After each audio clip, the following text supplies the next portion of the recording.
Hello students, कैसे हो आप सभी। I hope all are doing well and staying safe. So आज की वीडियो में है क्वांटम मैकेनिक्स एमएससी फिजिक्स के लिए जो सेकेंड सेम का सब्जेक्ट है क्वांटम मैकेनिक्स, उसकी second unit semi classical theory of radiation. तो उसका टॉपिक हम डिस्कस करने जा रहे हैं। टॉपिक का क्या नेम है? Transition probability for absorption and induced emission. Okay, so ये हम डिस्कस करेंगे आज की वीडियो में कंप्लीट। और ये मेरे हैंडमेड नोट्स हैं जो आपको प्रोवाइड कर रही हूँ मैं। सो इसमें देखिए, हमें पहले तो क्या ट्रांजिशन प्रोबेबिलिटीज़ निकालनी, किसके लिए? एब्जॉर्प्शन के लिए और एमिशन के लिए।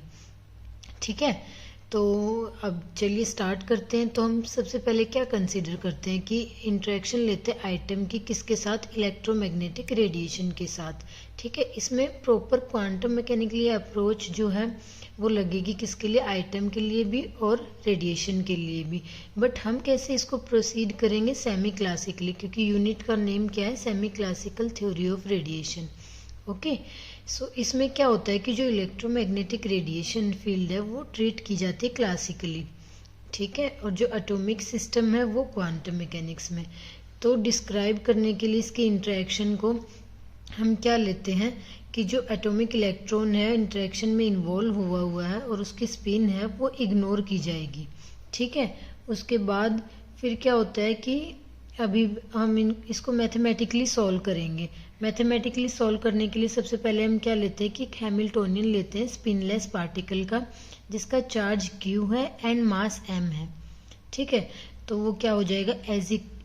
H इज इक्वल टू में 1/2m bracket P minus Q by में CA इसका होल स्क्वायर प्लस में Q5। इसको दे देते हैं इक्वेशन 1। ठीक है, जहाँ पे P क्या है? मोमेंटम है, ए क्या है? इलेक्ट्रोमैग्नेटिक वेक्टर पोटेंशियल है, एंड फाई क्या है? Electric potential. ठीक है, अब यहाँ से हमने एम मास बता दिया था और क्यू चार्ज, ये सभी हो गया। इक्वेशन 1 इसको नाम दे दिया गया है। अब उसके बाद देखिए, जो हैमिल्टोनियन है इसका स्क्वायर था उसको अलग अलग लिख लिया है। अब इसको मल्टीप्लाई करेंगे, इस वाली टर्म को इन दोनों से करेंगे, फिर इस वाली टर्म को इन दोनों से। सो पी को करेंगे तो पहले पी स्क्वायर आएगा, फिर इसके साथ करेंगे तो Q बाय में C P डॉट में A आ जाएगा। फिर अब इस वाले को करेंगे इन दोनों से तो ये आ जाएगा। ठीक है, प्लस में Q5 एज इट इज़। अब यहाँ से ये वाली टर्म, यहाँ से ये कॉमन ले लेते हैं और ये 2m को अंदर मल्टीप्लाई करवा देंगे। तो यहाँ से हमारे पास क्या बन गया? ये P स्क्वायर बाय में 2m, यहाँ से इन दोनों को कॉमन रख लिया है। फिर यहाँ से ये वाली टर्म बच गई है और ये लास्ट वाली, इसको दे देते हैं सेकेंड इक्वेशन की नेमिंग। फिर हम क्या कंसीडर करते हैं कि हमें क्या पता होता है? Time dependent Schrödinger equation. वो क्या होती है हमारे पास? दिस। ठीक है, अब यहाँ से हम h की वैल्यू पुटअप कर देंगे इसमें। h की वैल्यू पुटअप करने के बाद हमारे पास क्या आएगा? ये 3 कोफिशिएंट आएंगे। h इज इक्वल टू में Hamiltonian h node h1 plus में h2, इसको फोर्थ इक्वेशन दे देंगे। h नोड यहाँ से क्या आ जाएगा? जो ये p स्क्वायर बाय में 2m प्लस में Q5, इसको h नोड।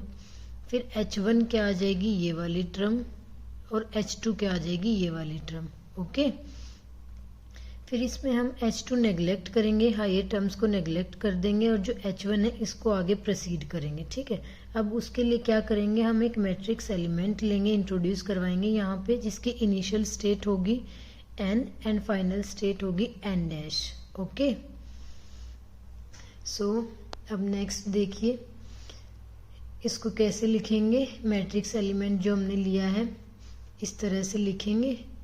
ठीक है, किसके लिए? h1 के लिए। h1 क्या था हमारे पास? यहाँ पे देखिए ये था, इसके लिए लिखा है हमने। ठीक है, अभी इसको इक्वेशन नंबर 8 दे दिया है। अब यहाँ से जो P डॉट A वाली टर्म है इसको सोल्व किया है हमने। उसको क्या लिखा है? उसकी वैल्यू क्या होती है? दिस।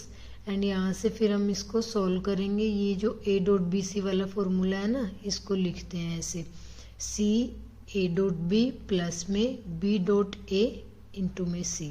इसको इक्वेशन नंबर 9 दे दी, नेमिंग कर दिया।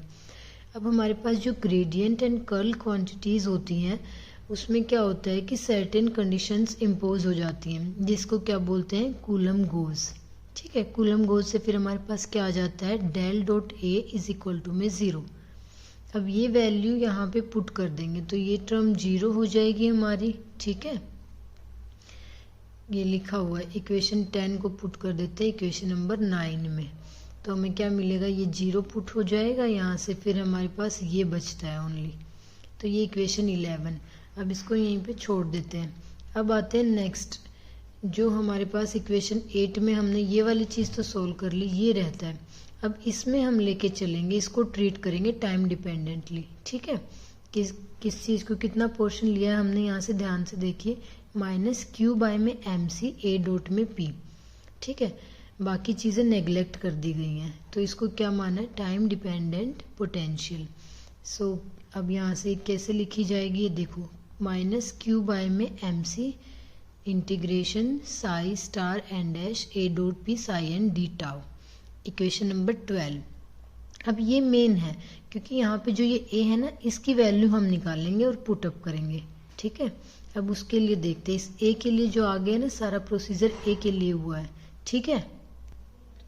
सो क्या कंसीडर करते हैं, atom in interaction with a plane electromagnetic wave whose vector potential is of the form this ART is equal to में small a capital A naught cos k dot r minus omega t, equation number 13, जहाँ पे क्या होता है, हमें अब इस cos की वैल्यू फॉर्मूले से निकालते, cos थीटा क्या होता है, एक्सपोनेंशियली e की आयोटा थीटा प्लस में e की माइनस आयोटा थीटा, ठीक है।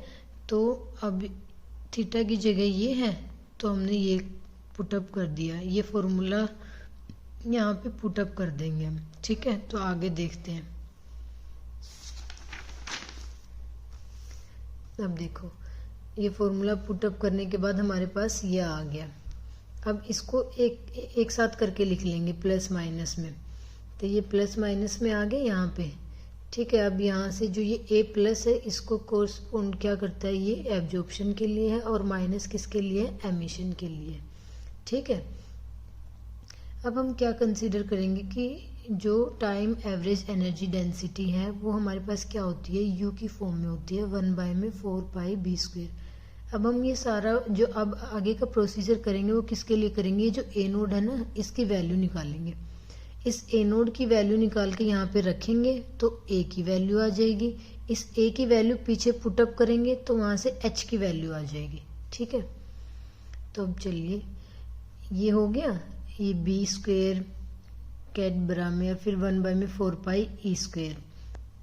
अब भी हमारे पास क्या होता है, डेल क्रॉस ए, ठीक है। उसकी क्या वैल्यू होती है, -ka a naught sine k dot r minus omega t, इसका स्क्वायर लेंगे हम, ठीक है, क्योंकि ये वैल्यूज फिर यहाँ पे पुटअप करनी है। स्क्वायर लेके इस साइन की वैल्यू हाफ हो जाती है, सारी यहाँ पे वैल्यूज पुटअप करके हमें क्या मिलता है, ये।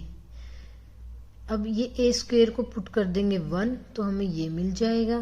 फिर energy of single photon per unit volume, वो क्या हो गया हमारे पास, दिस इक्वल टू में h कट ओमेगा बाय में v, where omega is equal to में ck, ठीक है। अब इस 19 को पुट करेंगे हम कहाँ पे,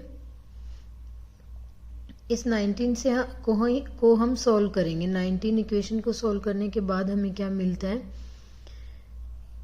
यहाँ से ए नोड स्क्वायर को एक साइड रख के बाकी सारी टर्म्स को एक साइड ले जाएंगे।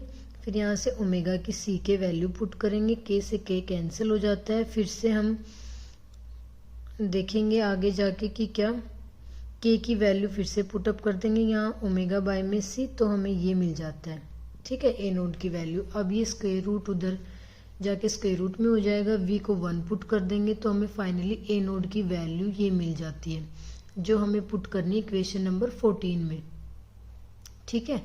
तो इक्वेशन नंबर 14 ये थी हमारे पास, क्या थी इक्वेशन नंबर 14, यहाँ ये थी, यहाँ ए नोड की वैल्यू पुटअप कर देंगे तो क्या आ जाएगा हमारे पास, ART इज इक्वल टू में दिस, ये वैल्यूज पुटअप कर दी, यहाँ से 2 से 2 कैंसिल हो गया, बची हुई एज इट इज लिख दी, तो ये क्या आ गई 22 इक्वेशन। इसको नेमिंग कर दी, साथ के साथ आप नेमिंग करते रहना, ठीक है, इससे कंफ्यूजन नहीं होगा आपको। फिर according to Fermi golden rule transition probability per unit time is given by this, ये फॉर्मूला आपको लर्न कर लेना है क्योंकि यहाँ पे h की वैल्यू पुटअप करनी है, ठीक है। और h डैश क्या होता है, ये होता है। तो अब हम 22 इक्वेशन ये वाली एंड 12 इक्वेशन जो पीछे थी उनको यूज करके फाइनली सॉल्व करके हमें क्या मिलता है, दिस, ठीक है, दिस एक्सप्रेशन जो कि हमें देगा ट्रांजिशन प्रोबेबिलिटीज। अब यहाँ पे देखो, यहाँ पे क्या आता है, प्लस और माइनस में आएगी, तो ठीक है। फिर तो वो क्या होगा कि यहाँ पे देखिए, अब डी ओमेगा बाय में डी टी, यहाँ से ये वैल्यू, ये एच की वैल्यू थी ना, ये एच की वैल्यू यहाँ रखनी 23 में, इस सारी वैल्यू का स्क्वायर हो जाएगा, ठीक है। तो स्क्वायर करके इसको एज इट इज लिख के इसके अंदर ये वाली रखी जाएगी, इस सारे का स्क्वायर होगा मॉडुलस में, जो कैंसिल आउट होगा वो कैंसिल आउट कर देना। फिर हमें बचेंगी जो टर्म्स, उनको हम ऐसे अच्छे से लिख देंगे। जो प्लस वाली होगी वो किसके लिए होगी, एब्जॉर्प्शन के लिए होगी। जो माइनस वाली होगी वो किसके लिए होगी, एमिशन के लिए। तो ये क्या हो गया हमारे पास, transition probabilities for emission and absorption, ठीक है। ये हो गया फाइनल एक्सप्रेशन हमारा। लास्ट में थोड़ी सी थ्योरी है जो लिखना अच्छा लगेगा, इम्प्रेशन। तो इसमें क्या बताया कि जो ये रिलेशन वो रिप्रेजेंट करता है ट्रांजिशन रेट्स को, क्लासिकली सॉल्व हमने किया है। अगर ये ए की वैल्यू 0 हो जाती है हमारे पास, तो जो पेटर्बेशन है वो पॉसिबल ही नहीं होता, 0 हो जाता, ठीक है, कोई ट्रांजिशन नहीं होती। तो as a result classically treatment can't account for the spontaneous emission. इस स्पॉन्टेनियस के लिए ये क्लासिकली ट्रीटमेंट नहीं होगा, नहीं कर सकते, एब्सेंस में ही होगा, ठीक है। तो spontaneous emission is purely quantum effect, ठीक है। ओके, आज के लिए इतना ही, ये टॉपिक कंप्लीट हो गया है। So thank you so much.